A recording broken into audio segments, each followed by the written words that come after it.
Bismillahirrahmanirrahim. Alhamdulillahirabbil Assalamualaikum warahmatullahi wabarakatuh. Kapayapaan at magandang araw po sa ating lahat.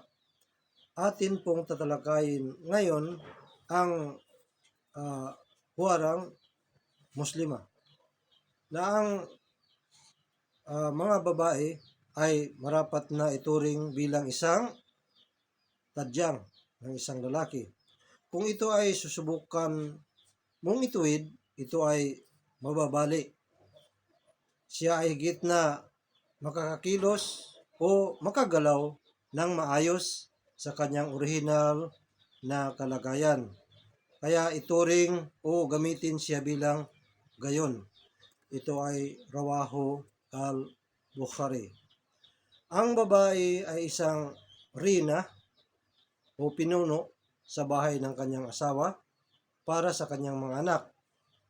Siya ay nag-aaral ng Quran at nagtuturo nito sa iba.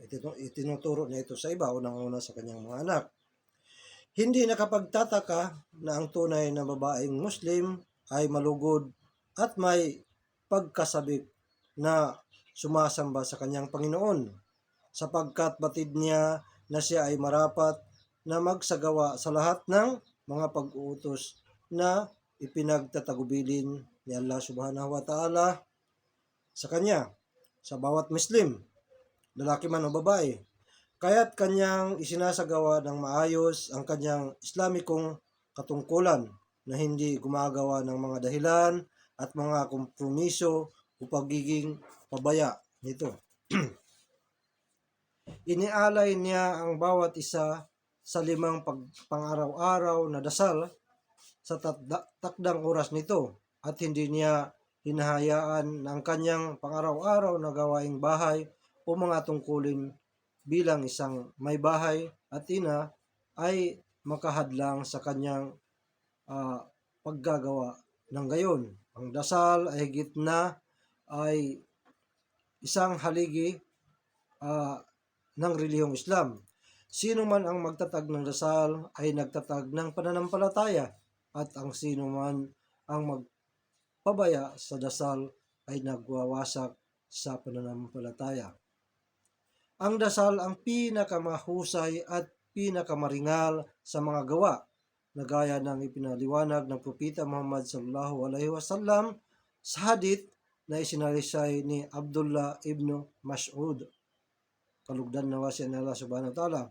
Tinanong ko ang sugon ni Allah subhanahu wa ta'ala, anong gawa ang pinakamahal ni Allah subhanahu wa ta'ala? Siya ay nagsabi, ang Propeta Muhammad sallallahu alaihi wasallam ay sumagot, ang mag-alay ng bawat dasal sa sandaling takdang oras nito na sumapit. Akin siyang tinanong muli, at pagkatapos, ano? Siya ay nagsabi, ang pakitunguhan ng kanyang mga magulang na may habag at paggalang. Akin siyang tinanong muli, at pagkatapos ay ano? Siya ay nagsabi, ang jihad o pakikibaka sa landas ni Allah subhanahu wa ta'ala. Ang dasal ang kawing sa pagitan ng alipin at ng kanyang Panginoon. Ito ay isang mayamang pinagkukunan kung saan ang isang tao ay nakakakuha ng lakas, pagka matimtiman, habag at pagka kuntinto. At ito ay isang paraan ng paglilinis sa mansya ng kanyang mga kasalanan. Si Abu Hurairah radhiyallahu anhu, ang kasamahan ng propeta, ay nagsalaysay, aking narinig ang sugon ni Allah subhanahu wa ta'ala na nagsabi, ano ang inyong aakalain kapag mayroong isang ilog na dumadaloy sa tabi ng pinto ng sino man sa inyo, at siya ay naligo rito ng 5 bisis sa araw-araw? Mayroon pa ba kayang dumi ang maiiwan sa kanya? Ang mga tao ay nagsabi, wala ng bakas ng dumi ang maiiwan sa kanya. Siya ay nagsabi, ito ay katulad ng 5 bisis na pang-araw-araw na dasal, na sa pamamagitan nito ay binubura ni Allah subhanahu wa ta'ala ang mga kasalanan.